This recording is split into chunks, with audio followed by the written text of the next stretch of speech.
네, 여러분 안녕하십니까? 저는 동의대학교 산업경영 빅데이터공학과의 심성현 교수라고 합니다. 금일은 저희가 이제 빅데이터라고 하는 주제 안에서도 산업 빅데이터에 대한 이야기를 해 보려 합니다.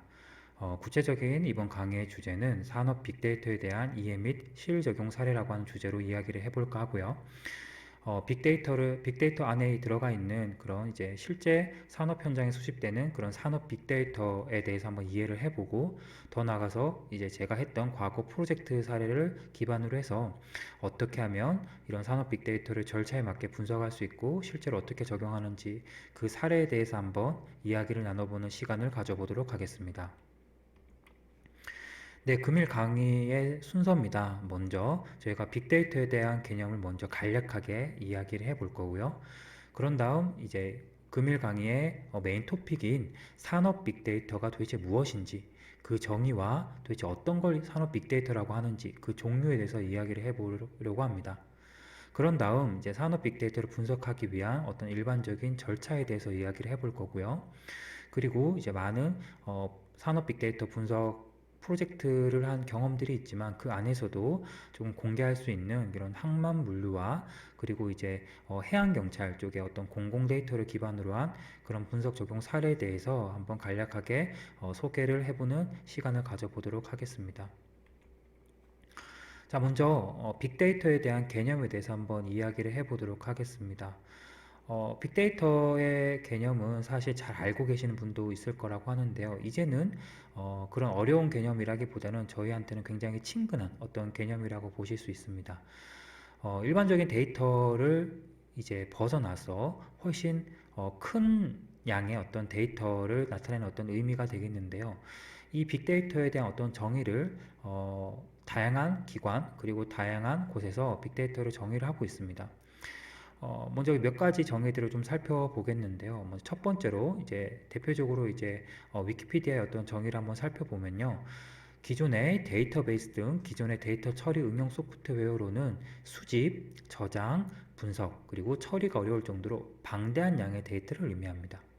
그리고 국가정보화전략위원회에서는 빅데이터를 다음과 같이 정의를 하고 있습니다. 대용량 데이터를 활용, 분석하여 가치 있는 정보를 추출하고 생성된 지식을 바탕으로 어떤 능동적으로 대응하거나 변화를 예측하기 위한 어떤 정보화 기술이라고 정의를 하고 있습니다. 또한 삼성경제연구소에서는 이런 빅데이터를 기존 관리 및 분석 체계로는 감당할 수 없을 정도의 어떤 거대한 데이터의 집합이라고 정의를 하고 있습니다.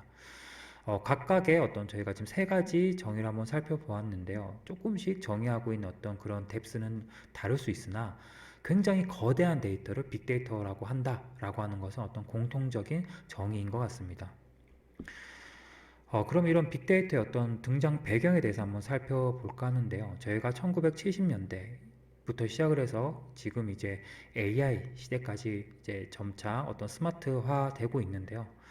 이런 PC 시대를 거치고 그리고 모바일 시대를 거침으로 해서 이제 저희가 실제로 활용할 수 있는 데이터가 굉장히 많아지고 있습니다. 과거에는 어떤 정형 데이터부터 시작됐다라고 하면 이런 모바일 시대에는 비정형 데이터가 그리고 최근에는 사물 정보, 그다음 인지 정보, 그런 센서 정보까지 해서 정말 다양한 유형과 정말 방대한 데이터들이 수집이 되고 있고요. 그리고 이런 빅데이터들이 최근 인공지능 시대에 도달해서는 결국 데이터를 학습을 해서 어떤 AI 모델을 만들 수 있기 때문에 이런 데이터의 중요성은 날이 가면 갈수록 강조되고 있습니다. 그럼 이런 빅데이터의 등장 배경을 좀 간략하게 정리를 해보면 먼저 기술 발전에 따른 데이터의 저장 그리고 처리 비용이 감소가 되고 있고요. 또한 실시간 서비스 그리고 SNS 서비스 등으로 인해서 어떤 디지털 정보량이 기하급수로 증가하고 있습니다. 그리고 기존의 과거에 이제 어떤 정형 데이터, 즉 데이터베이스 기반으로 데이터를 저장 관리, 분석을 할 때, 그리고 이런 것들이 어떤 기법의 한계가 도달함에 있어서 이런 빅데이터를 처리하고 분석하는 어떤 그런 새로운 기술들이 이제 계속 강조되고 있습니다. 최근에 와서는 이런 기술들이 정말 많이 정착되었고요. 그리고 방금 말씀드린 것처럼 인공지능 시대 역시 이 우리가 어떠한 데이터를 분석을 하고 어떠한 데이터를 활용을 해서 AI 모형을 만들 것이냐라고 하는 이제 저희가 핵심 어떤 마주치고 있는 어떤 핵심 이슈가 되겠는데요. 이 인공지능 시대 역시 빅데이터 중요성은 계속 끊임없이 중요해지고 있다고 생각하시면 될 것 같습니다. 그럼 이제 도대체 어떠한 성질을 가지고 있느냐를 간략하게 살펴보면요. 처음에는 저희가 3V라고 얘기를 했었고, 그리고 최근에는 4V, 그리고 5V까지 얘기를 하고 있는데, 이 V는 각각 크기, 다양성, 속도, 신뢰성, 가치 등으로 구별할 수 있습니다. 먼저 크기는 데이터의 크기를 의미하고요. 그리고 다양성은 데이터의 종류를 의미합니다. 그리고 속도는 데이터의 어떤 처리 속도를 의미를 하고, 신뢰성은 데이터의 어떤 정확성, 즉 이 데이터 자체가 수집된 데이터가 얼마큼 신뢰할 수 있는가. 그리고 가치는 이런 빅데이터를 저장하고 처리하기 위한 어떤 시스템의 구현 비용까지 고려를 해야 한다고 얘기를 하고 있습니다. 자, 지금까지 저희가 간략하게 빅데이터의 정의에 대해서 한번 알아보았는데요. 그러면 도대체 산업 빅데이터는 무엇이냐에 대해서 저희가 한번 이야기를 해보겠습니다. 산업 빅데이터는 데이터 중에서도 어떤 산업 현장에서 수집되는 어떤 인터넷 기기 또는 사물 인터넷에서 발생하는, 즉 IoT죠. IoT에서 발생하는 어떤 대규모이고 다양한 어떤 시간 순서대로 수집된 그런 시계열 데이터를 이제 빠른 속도로 생성하는 것을 의미합니다. 그래서 저희가 인더스트리 4.0, 즉 4차 산업혁명의 개념과 함께 2012년도에 등장을 했으며, 기본적인 개념은 빅데이터와 굉장히 유사하지만, 하지만 실제 산업 현장, 예를 들어 제조, 물류, 금융, 항만 등 이런 산업 현장에서 운영되는 과정에서 생성되는 데이터라는 부분에서 이제 다른 이런 이제 SNS라든지 어떤 그런 데이터보다 실제 저희가 비즈니스 상에서는 더 큰 가치를 가질 수 있다라고 하는 점에서 이런 산업 빅데이터는 또 다른 의미를 가집니다.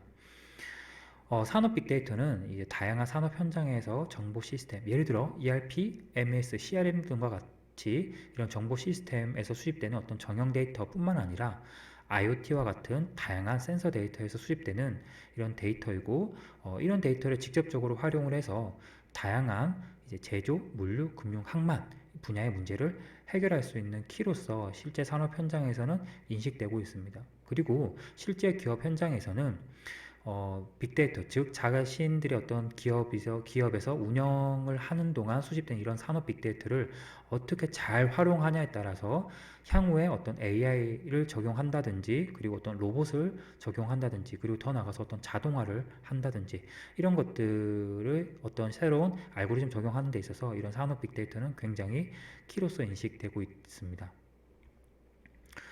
그럼 산업 빅데이터의 어떤 종류에 대해서 알아볼 텐데요. 기본적으로 이런 산업 빅데이터 역시 빅데이터의 어떤 하위 레벨이기 때문에, 기본적으로 빅데이터가 가지는 정형 빅데이터, 반정형 빅데이터, 비정형 빅데이터라고 하는 어떤 종류를 가진다는 점에서는 차별이 없으나, 이번 강의 시간에서는 실제 산업 빅데이터 중에서도 어떤 정형, 반정형, 비정형이 어떤 것들이 있을 수 있는지 그 예시를 한번 살펴보면서 저희가 이 데이터 형태에 대해서 논의를 한번 가져보도록 하겠습니다. 자, 먼저 정형 빅데이터입니다. 제가 앞서 말씀드린 것처럼 이제 기업에는, 그리고 이제 실제 산업 현장에는 다양한 정보 시스템이 구축이 되어 있는데요. 이 정보 시스템의 대표적인 것들이 ERP, MES, CRM 등과 같은 이런 정보 시스템이 대표적입니다. 그럼 이런 정보 시스템에 소집된 데이터를 의미하며 정해진 형식과 구조에 맞게 저장되도록 구성된 데이터를 의미합니다.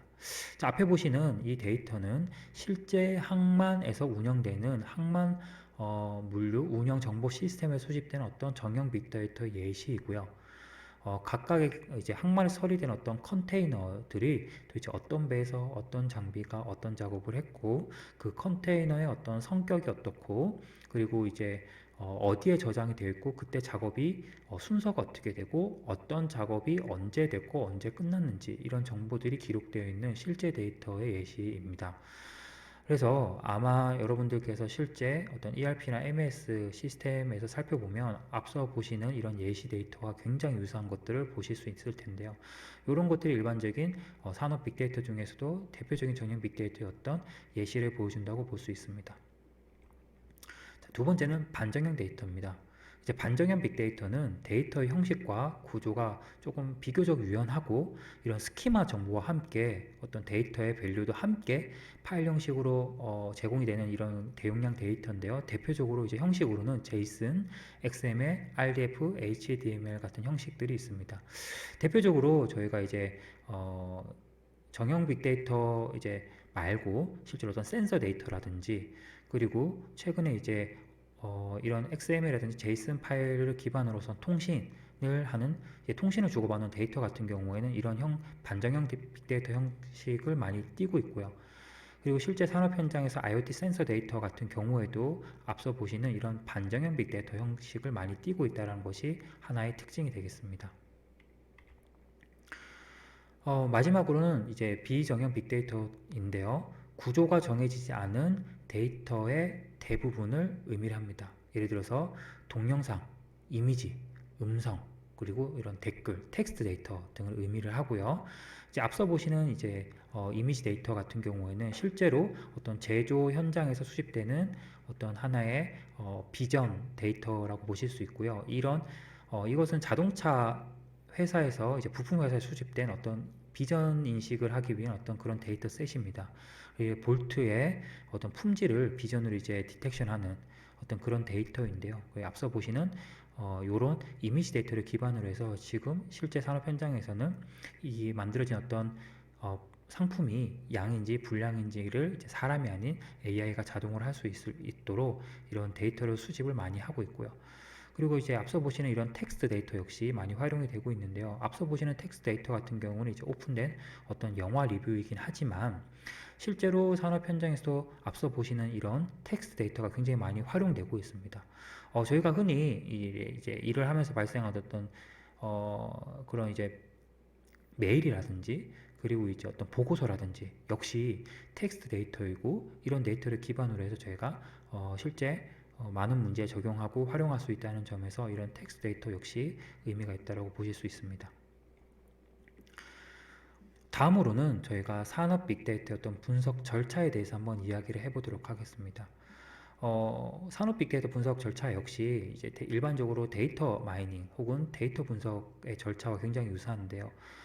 대표적으로는 이제 KDD 방법론, 그리고 세마 방법론, 그리고 크리스피 DM이라고 하는 방법론이 대표적으로 있고, 요 세 가지 방법론들을 이제 기반으로 해서 저희가 실제 프로젝트에 적용해 볼 수 있다고 보실 수 있습니다. 그럼 이제 각각의 방법에 대해서 제가 간략하게 설명을 먼저 드리도록 하겠습니다. 먼저 KDD 방법인데요. KDD는 다음과 같이 이제 데이터로부터 이제 데이터를 셀렉션하고 그 다음에 데이터를 전처리하고 데이터를 트랜스포메이션하고 그리고 데이터 마이닝을 하고 그리고 해석하고 평가해서 어떤 난리지를 도출한다라고 하는 컨셉을 가지고 있습니다. 먼저 1단계는 셀렉션 단계입니다. 이제 분석 대상의 비즈니스 도메인에 대한 이해와 프로세스 목표를 설정을 하고 데이터베이스에서 필요 데이터를 추출하거나 로우 데이터를 수집하는 단계입니다. 이 단계에서 가장 중요한 것은 결국 비즈니스 도메인에 대한 이해와 그리고 데이터베이스에서 필요 데이터를 추출한다는 게 중요합니다. 그리고 그 다음 단계에서는 이제 프로세싱 단계인데요. 이런 수집된 데이터로부터 이제 포함된 많은 노이즈, 이상치, 그리고 결촉치들을 식별하고 제거해서 실제로 분석할 수 있는 수준만큼 데이터의 품질을 향상시키는 단계를 의미합니다. 세 번째 단계는 트랜스포메이션 단계로서 이제 이런 프리 프로세싱, 그러니까 정제된 데이터죠. 이런 정제된 데이터를 저희가 이제 어떤 설정한 목표를 이제 도출할 수 있도록 어떤 분석 방법에 맞게끔 변환하고 변수를 선택을 하고 차원 축소를 하고 표준화하고 정교화해서 실제로 모델링에 적용할 수 있도록 데이터를 준비하는 단계가 됩니다.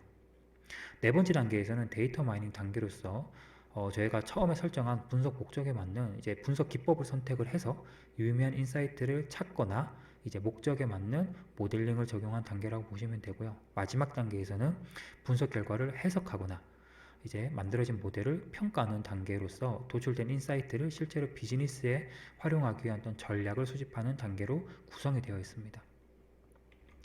두 번째는 세마 단계에 있는데요. 이 세마 단계는 샘플링, 익스플로어, 모디파이, 그리고 모델링, 그 다음 어세스먼트 이 5가지의 앞글자를 딴 어떤 데이터 분석 절차이고요. 첫 번째 샘플링 단계 같은 경우에는 실제로 샘플링을 통해서 분석 데이터를 생성하고 분석을 위한 데이터 전처리, 그리고 모델 학습을 위한 데이터를 준비하는 단계입니다. 그리고 익스플로어 단계에서는 이제 EDA라고 하는 분석 기법을 통해서 실제로 데이터를 비주얼라이제이션하고 이제 데이터에 내재된 어떤 그런 디스크릿한 어떤 분석을 통해서 기본적으로 기초 통계량을 파악하는 단계이고요. 모디파이에서는 어떤 변수를 선택을 하고 이제 표준화, 정교화 등을 통해서 실제로 모델링 단계에서 필요한 그런 기본적인 변수를 수정하는 단계를 의미합니다. 모델링 단계에서는 이제 앞서 말씀드린 KD와 유사한데요. 분석 목적에 맞는 어떤 이제 모델링을 구축을 하고 이제 실제로 모델링을 수행하는 단계이고요. 마지막 어센스먼트 같은 경우에는 모델링 단계를 통해서 도출된 모델을 평가하고 선택하는 그런 절차입니다. 이 세마 기법과 KDD 방법은 이제 조금 어프로치가 약간은 다를 수 있는데요. 마지막으로 소개드릴 이 크리스피디엠 같은 경우에는 개인적으로는 제가 많이 활용하는 프로젝트 단계에서 많이 활용하는 그런 분석 절차입니다. 첫 번째 이제 비즈니스 언더스탠딩과 그리고 데이터 언더스탠딩이라고 하는 두 절차를 이제 왔다 갔다 하면서 도메인도 이해를 하고 데이터를 이해하는 단계를 실제로 오랜 기간 동안 거치게 되는데요. 이 크리스피 DM의 가장 큰 장점은 실제 프로젝트 단계에 조금 최적화되어 있도록 분석 절차가 잘 기술되어 있다는 점에서 여러분들에게 개인적으로는 추천해드리고 싶은 어떤 분석 절차입니다. 우리가 일본적으로 실제 프로젝트에 들어가게 되면 도면에 대한 이해를 당연히 해야 됩니다. 이 경우에는 어떤 고객의 요구사항과 비즈니스의 목표를 이해 및 그리고 어떤 실제로 데이터를 분석하는 목표를 설정을 하고 단계별로 우리가 어떤 분석 목적을 달성해야 되는지 이런 플래닝을 수립하게 됩니다. 그와 동시에 과연 그 도메인을 우리가 어떠한 데이터를 활용을 했을 때 이런 분석 결과를 도출할 수 있겠는가에 대한 이해 역시 함께 선행이 돼야 됩니다. 그래서 앞서 설명드린 KDD와 어떤 세마 기법은 이 두 가지 절차가 조금 스텝 바이 스텝으로 이루어졌다라고 하면 크리스피디엠 방법에서는 비즈니스 언더스탠딩과 데이터 언더스탠딩이 약간 이제 같이 이루어지면서 실제 도메인도 이해하면서 그 도메인에 대한 어떤 시스템에 대한 이해 그리고 시스템으로 수집된 어떤 데이터에 대한 이해가 선행이 되면서 저희가 궁극적으로 분석을 해야 되는 문제에 대한 이해와 실제 분석 목적에 대해서 잘 디파인할 수 있다는 점에서 이 크리스피 DM이 가지고 있는 이제 좋은 어프로치라고 말씀드릴 수 있습니다. 여기까지 이제 데이터 언더스탠딩과 비즈니스 언더스탠딩이 충분히 이루어지게 되면 그 다음 단계부터는 사실 앞서 설명드린 단계와 굉장히 유사한데요. 첫 번째로 데이터 이제 전처리 단계에서는 사용하고자 하는 어떤 모델에 맞게끔 데이터를 변환하고 그리고 혹시 데이터가 부족하게 된다면 추가 수집을 하는 어떤 그런 단계를 수행하게 됩니다. 그런 다음 이제 모델링을 수행을 하게 되는데요. 이 역시 우리가 실제로 모델링을 한다고 하면 한 번에 원하는 데이터를 전처리하고 모델링하는 것은 사실 쉽지 않습니다. 이 단계 역시 모델링 과정에서 어떤 필요한 데이터가 부족하다라고 하면 다시 데이터를 준비하는 단계로 넘어가서 필요한 데이터를 다시 더 수집을 하고 데이터를 이제 전처리를 해서 실제 모델링에 또 적용을 해보고 이것도 부족하다고 하면 또 데이터를 준비하는 단계라고 이것들이 꽤 오래 기간 동안 왔다 갔다 하면서 좋은 모델을 도출을 해야 할 거고요. 그리고 저희가 최종적으로 어떤 모델이 얻어진다라고 하면 그 모델이 정말 실제 문제에 잘 적합할 수 있는지 이 모델을 평가를 하는데 더 나아가서 이 우리가 처음에 셋업한 어떤 비즈니스 목표를 잘 달성할 수 있는지 역시 평가가 잘 돼야 됩니다. 그런 다음에 이제 디플로이먼트와 어떤 스토리지 그러니까 전략을 잘 설정을 해야 할 건데요. 이런 식으로 이제 저희가 만들어진 모델을 기반으로 해서 모델 평가를 통해서 도출된 어떤 그런 결과들이 실제로 우리가 풀고자 하는 어떤 비즈니스 레벨에서 고객들이 제시하는 어떤 그런 전략을 잘 적용할 수 있는지 검증이 돼야 되고요. 향후에 더 나가서 이 모델을 어떤 식으로 유지할 것이고 시스템에 어떻게 적용을 해서 이게 원활하게 잘 돌아갈 수 있을 것인지까지 저희가 고민을 잘 해봐야 할 것 같습니다. 그래서 이런 단계, 이런 관점에서 이 크리스피 DM 방법이 굉장히 좋은 방법이라고 볼 수 있는데요. 자, 그러면 방금 말씀드린 이런 크리스피 DM의 어떤 분석 절차를 기반으로 해서 제가 두 가지 분석 적용 사례를 한번 소개를 해보도록 하겠습니다. 여러분들이 조금 생소할 수 있는 분야일 수 있는데요. 일단 첫 번째 주제는 이제 우리가 항만 물류에서 제가 실제로 이런 분석 절차를 적용해 본 그런 사례를 한번 설명해 보고자 합니다. 자, 첫 번째 스텝은 앞서 말씀드린 것처럼 비즈니스 언더스탠딩 스텝입니다. 즉 문제를 정의하고 도대체 무엇이 문제인지를 잘 정의를 해야 할 것인데요. 저희가 이제 부산항 기항이라고 하는 것은 실제로 배가 언제 들어올지를 알아야 항만에서는 그 운영 스케줄을 잘 설정할 수 있게 될 겁니다. 그리고 운영 스케줄대로 작업이 잘 이루어져야지만 실제로 발생하는 그런 작업 현장에서는 이제 조금 더 로버스트하게 좀 안정적으로 항만을 운영할 수 있을 것인데요. 실제 현재 부산항 같은 경우에는 이런 선박의 도착 시간이 굉장히 중구난방이기 때문에 많은 선박들이 사실 좀 늦게 오거나 이제 정시에 도착을 못해서 항만 운영이 되게 어려움을 겪고 있습니다. 그래서 이런 문제를 한번 해결을 해서 조금 더 항만 운영을 잘 할 수 있도록 우리가 문제를 해결해 보자라고 하는 프로젝트를 진행한 사례가 있습니다. 그럼 첫 번째 스텝에서는 저희가 이 비즈니스의 문제점에 대해서 잘 파악을 해야 되겠죠. 방금 말씀드린 것처럼 선박의 도착 예정 시간을 잘 알아야 항만의 운영 계획을 수립할 수 있지만 이거를 잘 알 수도 없을 뿐더러 실제로 우리나라뿐만 아니고 전 세계 선박의 한 75% 정도, 2018년 기준으로 75% 정도만이 선박이 정시성을 잘 달성한다고 알려져 있고요. 코로나 시대에 도달해서는 이제 글로벌 어떤 해상 물동량이 급증하면서 이런 정시성을 달성하지 못하는 어떤 그런 수준이 굉장히 커지고 있습니다.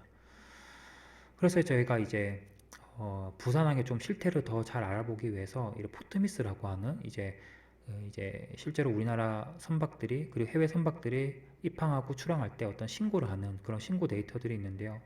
이런 신고 데이터를 분석을 하고 실제 위치 정보들을 분석해 본 결과 실제로 한 전체 11%의 선박이 우리가 언제쯤 입항을 해서 선석을 쓸 거야 라고 하는 요청 시간보다 실제로 늦게 입항했다라는 거죠. 그리고 평균적으로 한 300분 정도 대기를 하게 됩니다. 그렇게 되면 자연스럽게 항만에서는 이제 뒤늦게 이 선박들을 받게 되고 그런 운영 스케줄이 많이 꼬이게 되겠죠. 그럼 여기서 발생하는 손실이 굉장히 크게 됩니다. 그럼 이런 문제들이 결국에 왜 발생하느냐를 다시 한번 더 근본적인 원인을 고민을 해보면 결국에는 선박의 도착 예정 시간을 정확하게 예측하는 게 쉽지 않고 그 선박의 도착 예정 시간을 조금 더 정확하게 예측할 수 있고 이걸 배치 단위로 조금 항만에 정보 전달을 할 수 있다라고 하면 항만은 그 정보를 기반으로 운영 스케줄을 짤 수 있기 때문에 보다 이렇게 늦게 들어와서 대기하는 선박들이 줄어들 것이고 조금 더 비용 측면에서도 많은 이득을 볼 것이다 라고 이런 비즈니스 관점에서 저희가 이해할 수 있을 것입니다. 그러면 저희가 이제 과연 어떠한 데이터를 써야지만 이 문제를 해결할 수 있을 것인가에 대해서 고민을 해 봐야겠죠.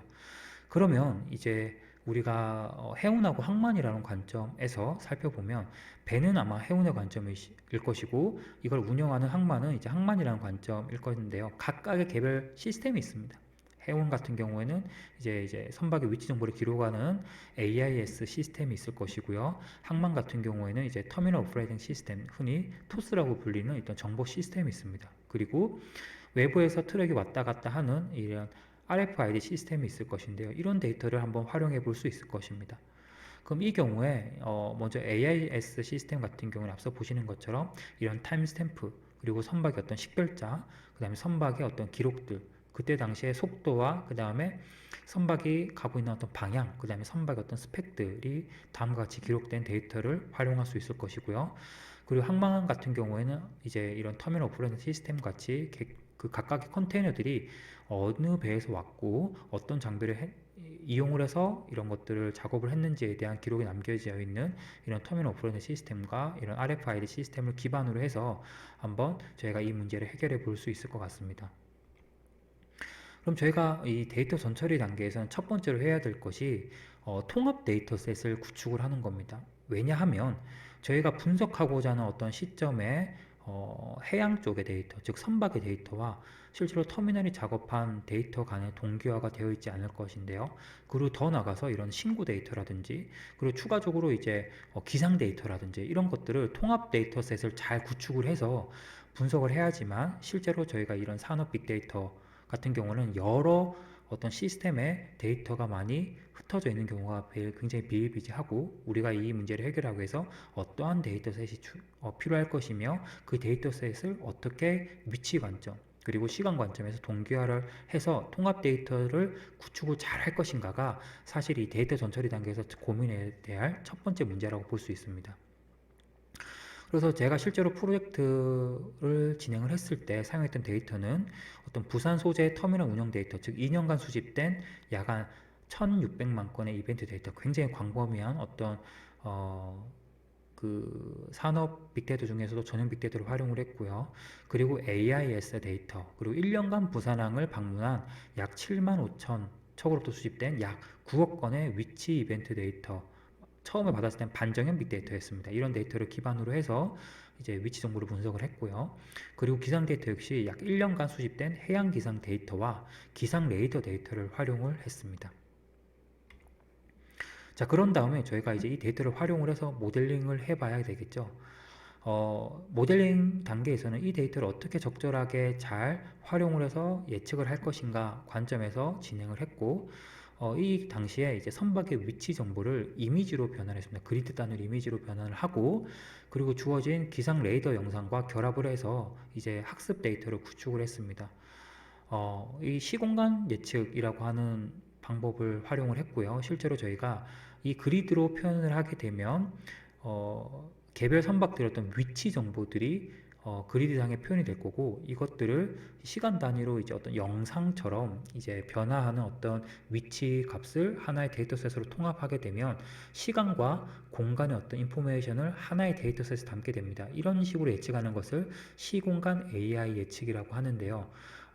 여기에 대표적인 알고리즘 중에서 컨볼루션 LSTM이라고 불리는 알고리즘이 있습니다. 그래서 저희는 여기에다가 더 나가서 기상 데이터와 그 다음에 선박 이동 경로 등과 같이 이런 다양한 데이터를 결합을 해서 다양한 요인을 함께 학습할 수 있도록 멀티디멘셔널 컨볼루션 LSTM이라고 하는 모델을 개발을 했습니다. 그래서 밑에 보시는 아키텍처를 기반으로 해서 저희가 통합 모형을 구축을 했고요.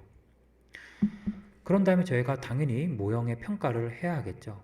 그래서 저희가 한 몇 가지 모델을 개발을 했는데, 이제 이런 멀티디멘셔널 컨버전 LSTM을 기반으로 예측을 했을 때는 실제로 예측 오차가 약 3.7%였고, 그리고 이제 RMSE, 즉 오차가 한 30분 미만이었습니다. 그리고 굉장히 고무적이었던 것들은 100km, 그러니까 100km라고 하면 꽤 먼 거리인데요. 100km 전에 그 선박의 위치를 기반으로 예측을 했을 때도 약 한 40분 정도 오차가 발생을 했고, 전체 MAP 예측 오차는 한 6% 정도 수준이었습니다. 근데 지금 실제 항만에서 운영되고 있는 그런 이 선박의 도착 예정 시간은 앞뒤로 약 한 1시간 정도 텀을 두고 운영 계획을 수립을 하게 됩니다. 그러면 그 관점에서 생각을 해보면 약 플러스 마이너스 한 40분 안에 들어온다라고 하면 지금 항만이 여유 공간을 두고 운영 스케줄을 짜는 거의 대부분 짜놓은 운영 계획대로 이제 돌아갈 수 있도록 어떤 예측이 되게 됩니다. 실제로 지금 이런 선박의 도착 예정 시간을 하기 위해서 예측하기 위해서 활용될 수 있는 여러 가지 모델 대비 약간 최대한 3배 정도까지 예측 오차가 줄어들었고, 그렇게 되면 즉 저희가 선박의 도착 예정 시간을 정확하게 예측할 수 있음을 의미합니다. 그럼 이제 한번 산출물을 간략하게 제가 보여드릴 텐데요. 저희가 산출물을 기반으로 해서 어떤 서비스를 개발을 하게 되었습니다. 그래서 앞서 보시는 것처럼 실제로 선박이 이제 위치 정보가 수립이 되면 그때 이 선박이 제때 들어올 수 있는지 없는지가 이렇게 표현이 되게 되고, 요 당시에 빨간색으로 표현된 선박들은 요 선박이 원래 시간 대비 늦게 들어오게 된다, 그때 위치 정보가 이렇다. 그럼 이 정보를 반영을 해서 항만에서는 즉각적으로 운영 계획을 재수립하게 됩니다. 그래서 원래는 여기 파란색이었는데요.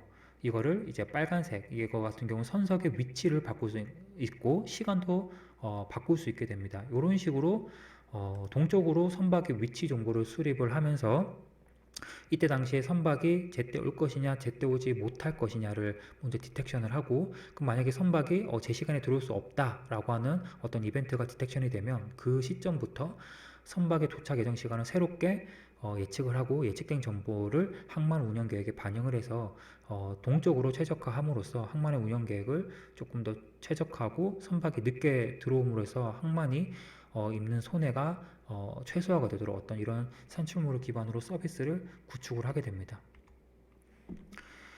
그럼 당연히 저희가 이 전략 세팅을 해야 되겠죠. 그럼 이걸 기반으로 우리가 얼마큼 의미가 있을 것인가를 한번 시뮬레이션 해봤는데요.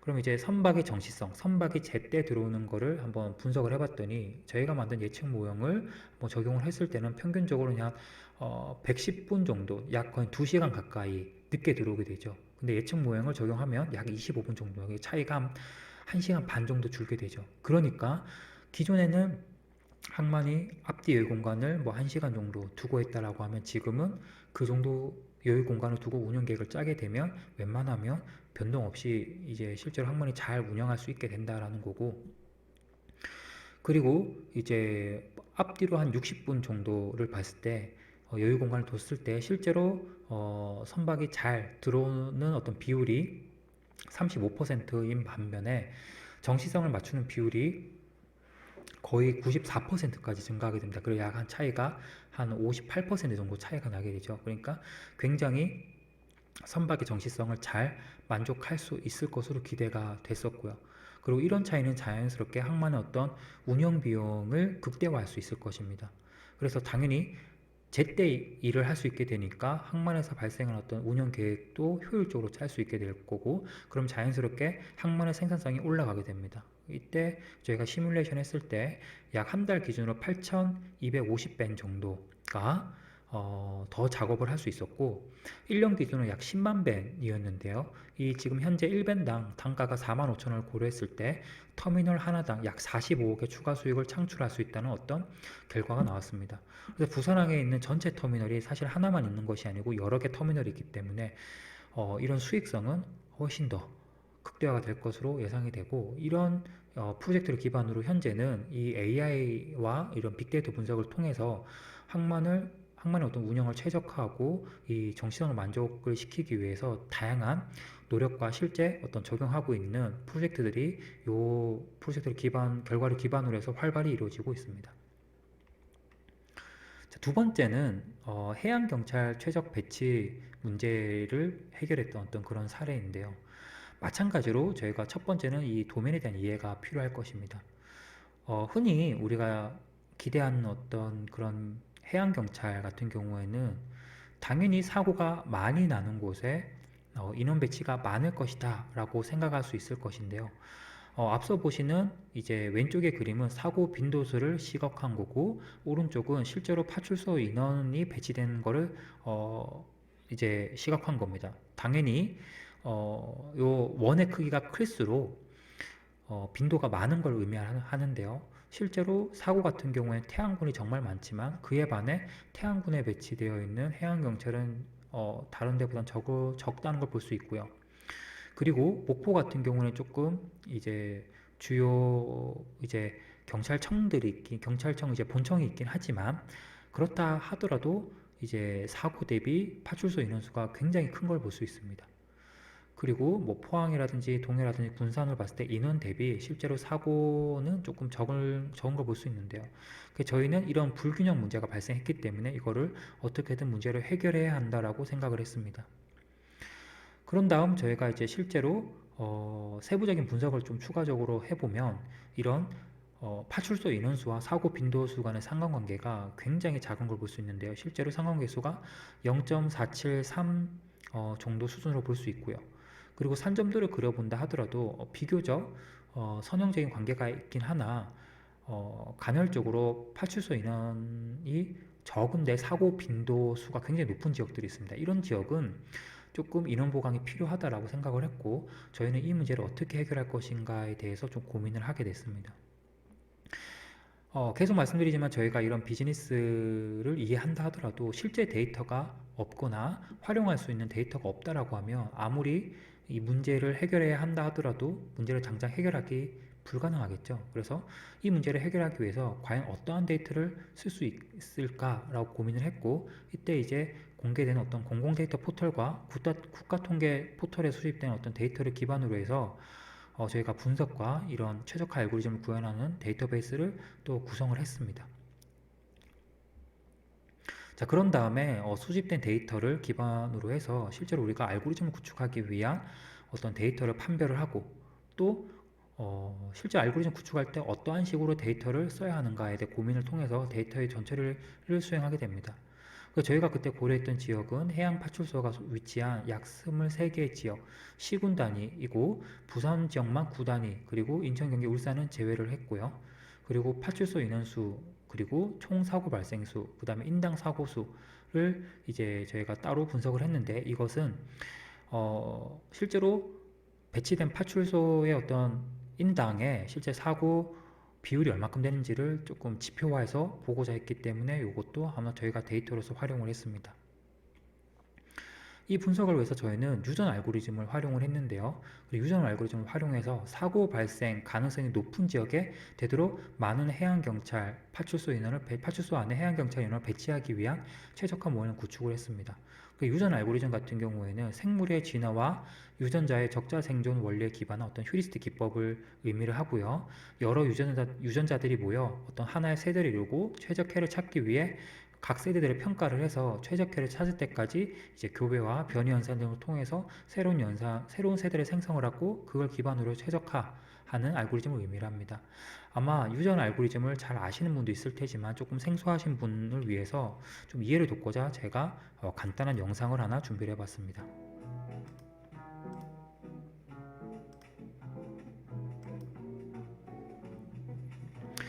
본 영상은 유전 알고리즘을 활용을 해서 이제 이런 그네를 잘 탈 수 있도록 이제 학습을 하는 영상을 보여주고 있습니다.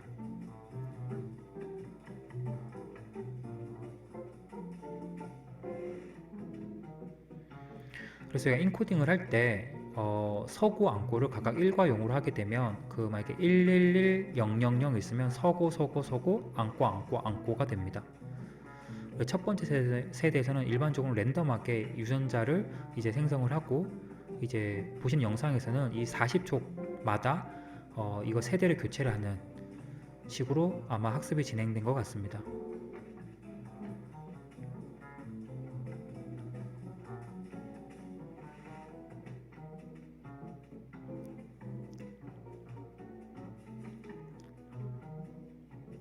그래서 이게 제너레이션, 즉 이제 세대수가 지나면 지날수록 점점 그네를 잘 타시는 걸 보실 수 있게 되고요. 그래서 이 세대가 지나게 돼서 어느 정도 수렴을 하게 되면 일반적으로는 이제 어떤 유전자의 변화가 없게 됩니다. 여기서 유전자라고 하면 어떤 숫자 조합이 될 것 같습니다. 여기서는 안고 서기이기 때문에 1이 안고 1이 서고 0이 안고가 되고요. 그러니까 이런 것들을 기반으로 해가지고 이제 세대를 교체하면서 학습을 하게 되면 방금 보신 영상처럼 이런 그네를 탈 수 있는 알고리즘이 나오게 됩니다. 그래서 저희도 이 유전 알고리즘을 기반으로 해서 이런 초기 해를 생성을 하고 적합도 평가를 하고 그리고 유전자를 선택을 하고 그 다음에 부모와 자손 세대를 만들어내고 그리고 변이 연산을 하고 이 과정을 반복을 통해서 각각의 파출소에 실제로 그 배치된 인원수 대비 실제로 인당 사고가 얼마큼 나는지를 기반으로 해서 최적화하는 과정을 거치게 됐습니다. 그래서 초기해 같은 경우에는 전체 23개의 파출소가 기록이 되고 그 안에 있는 인원 배치가 어떻게 되는지, 요 앞서 보이는 요 8이라고 하는 숫자는 예를 들어서 첫 번째 어떤 파출소 지역에 8명이 배치되다는 것을 의미를 하고요. 그리고 전체 인원수는 현존하는 해양경찰의 전체 토탈 수가 됩니다. 그래서 이런 식으로 헤드를 생성을 하고 이런 적합도를 평가를 하고 이제 세대 교배를 통해서 세대를 이제 학습을 시키고 변이 현상을 통해서 돌연변이 생성을 하고 이 과정을 반복을 통해서 좀 최적화하는 과정을 거치게 됩니다. 그리고 배치 결과는 이제 부산 서구 지역 같은 경우는 110명, 그리고 영도군은 134명, 그리고 이제 아까 목포 같은 경우에는 160명이고요. 그리고 이제 태안군 같은 경우에는 596명, 이런 식으로 배치가 되게 됩니다. 아무래도 사고가 많았던 태안군에 좀 많이 배치된 걸 보실 수 있습니다. 그럼 이런 모델을 이제 만들었으면 저희가 실제로 검증을 해봐야 되겠죠. 그래서 최적화 모형을 활용하면 도대체 어떠한 우리가 이제 전후 비교를 어떻게 할 것인지를 한번 고민을 해봤을 때 인당 사고 수를 한번 보게 되면 개선 전, 즉 이 최적화 알고리즘 도입 전에는 인당 사고 수가 다 상이한 걸 볼 수 있습니다. 특히 부산 서구 같은 경우에는 개선 전에는 인당 사고가 2건 정도, 영도는 약 3건, 그리고 태안 같은 경우는 1.2건, 그리고 목포 같은 경우는 굉장히 작은 0.14건, 동해도 0.09건. 그러니까 한마디로 이 배치된 인원과 발생 사고 간에 굉장히 불균형 문제가 발생했는데 지금은 전국적으로 봤을 때 인당 이제 배치된 인원들이 약 0.5 정도 수준, 즉 2명당 사고 하나 정도가 나는 걸 볼 수 있습니다. 그러니까 훨씬 더 밸런스 있게 배치가 됐다는 것을 직관적으로 아실 수 있습니다. 그리고 이제 이런 상관 분석이라든지 이제 어떤 산점도를 그려보면 먼저 배치 전에는 이런 산점도가 상관관계가 약 0.473이었는데 이런 알고리즘을 적용하게 되면 유의 수준이 그러니까 상관관계가 1 정도까지 굉장히 올라오게 되고요. 그리고 산점도를 그려보더라도 사고 빈도와 어떤 인원수를 보면 명확하게 일자가 돼서 잘 배치됐다는 걸 알 수 있습니다. 즉 이것이 의미하는 것은 사고가 많은 곳에 인원이 많이 배치되었다는 것을 직관적으로 알 수 있는 어떤 결과입니다. 마찬가지로 처음에 했던 어떤 시각화를 한번 비교를 해보면 배치 전과 배치 후를 보면 가운데 있던 사고 발생 수를 기반으로 보았을 때 개선 전보다는 개선 후에 훨씬 배치 상태가 사고 수와 잘 매핑됐다는 걸 볼 수 있습니다. 그러면 저희가 추가적으로 이런 최적화 알고리즘을 통해서 향후에는 이 모형을 어떻게 활용할 수 있느냐에 대해서 전략을 또 제시하는 것 또한 이런 산업 빅데이터에서 중요한 어떤 이슈가 될 것인데요. 이제 앞서서 저희가 기약 문제 같은 경우에는 그런 시스템을 통해서 이런 어떤 운영 비용이라고 하는 관점에서 분석을 했다라고 하면 이런 실제로 어떻게 보면 산업 빅데이터이긴 하지만 어떤 공공성이 띄고 있는 이런 데이터 같은 경우는 향후에 어떠한 데이터가 더 필요할 수 있고 이걸 어떤 식으로 활용해야 하는지에 대한 어떤 전략이 잘 드러나야 하는데요. 이런 것들을 기반으로 해서 파출소 단위 어떤 인원 배치를 할 수 있을 것이고요. 그 다음에 파출소별 최적 인원을 산출하는 어떤 시스템이 구축하는 데 활용될 수 있을 것입니다. 또한 더 나가서 이제 다양한 해양 사고를 이제 활용을 해서 배치한다라고 하면 이런 시스템이 훨씬 더 파워풀하게 적용될 수 있을 것 같습니다. 지금까지 제가 이제 2가지 사례를 기반으로 해가지고 실제로 산업 빅데이터를 적용하고 이런 분석 절차에 맞게끔 어떤 식으로 해야 하는지에 대해 절차에 대해 설명을 했는데요. 이번 강의를 간략하게 요약을 해보면 다음과 같은 3가지 포인트로 저희가 마무리할 수 있을 것 같습니다. 일반적으로 저희가 알고 있는 빅데이터와 산업 빅데이터는 그 결이 유사하긴 하지만 실제로 많은 산업 빅데이터들이 어떤 텍스트와 이미지보다는 이런 정형 데이터와 위치 정보와 같이 이런 반정형 데이터가 굉장히 많습니다. 그리고 빅데이터라고 하더라도 이런 산업 빅데이터는 조금 더 도메인에 대한 이해가 더 많이 필요하다는 것이 이런 산업 빅데이터에 대한 이해 차별점이 될 수 있을 것 같습니다. 이런 산업 빅데이터에 대한 분석을 위해서는 저희가 앞서 드린 것처럼 KDD, 세마, 크리스피, DM이 있지만 공통적으로 여러분들이 아셔야 되는 하나의 키포인트는 계속 말씀드리지만 도메인에 대한 이해를 잘 하셔야지만 그 산업군에서 해결해야 될 문제를 잘 해결할 수 있다라는 점에서 기존의 빅데이터 분석과는 조금 차별화된 점이라고 볼 수 있습니다. 그리고 이런 산업 빅데이터에서 도메인을 이해하는 것만큼 중요한 것이 그 도메인에서 사용하고 있는 시스템에 대한 이해가 잘 돼야지만 그 시스템에서 어떠한 데이터들이 수집된다는 사실을 여러분들이 잘 알 수 있을 것이고 그러면 그 데이터와 도메인에 대한 지식을 적절하게 밸런스 있게 이해를 해야지만 우리가 현업에서 말하고자 하는 그 문제를 해결하기 위해서 어떠한 데이터를 활용을 해서 어떠한 모델링을 쓸 수 있을 것이다 까지 갈 수 있게 됩니다. 그렇기 때문에 이런 산업 빅데이터 분석을 위한 제가 세 가지 절차를 소개를 드렸는데, 그 중에서 크리스피 DM이라는 방법에 대해서 여러분들이 잘 이해를 하시고 그 분석 절차에 맞게끔 실제 산업에 수집되는 데이터를 분석을 하는, 그런 빅데이터를 분석을 하는 연습을 좀 하신다고 하면 다양한 산업군에서 활용되는 어떤 새로운 신규 빅데이터 프로젝트를 진행하시더라도 굉장히 유용하게 활용될 수 있을 것입니다. 그리고 마지막으로 제가 데이터 절차, 사실 이번 강의에서는 산업 빅데이터에 대한 개념과 그리고 종류, 그리고 어떤 식으로 분석해야 하는지에 대한 어떤 그런 관점에서 강의를 진행을 했지만, 향후에는 여러분들께서 이런 실제 이 데이터를 기반으로 어떤 문제를 어떠한 알고리즘으로 풀 수 있을 것에 대한 고민을 조금 많이 하신다면, 제가 지금은 시공간 AI와 유전 알고리즘이라고 하는 어떤 휴리스틱 최적화 방법의 하나의 알고리즘을 소개를 했지만, 정말 많은 알고리즘들이 있습니다.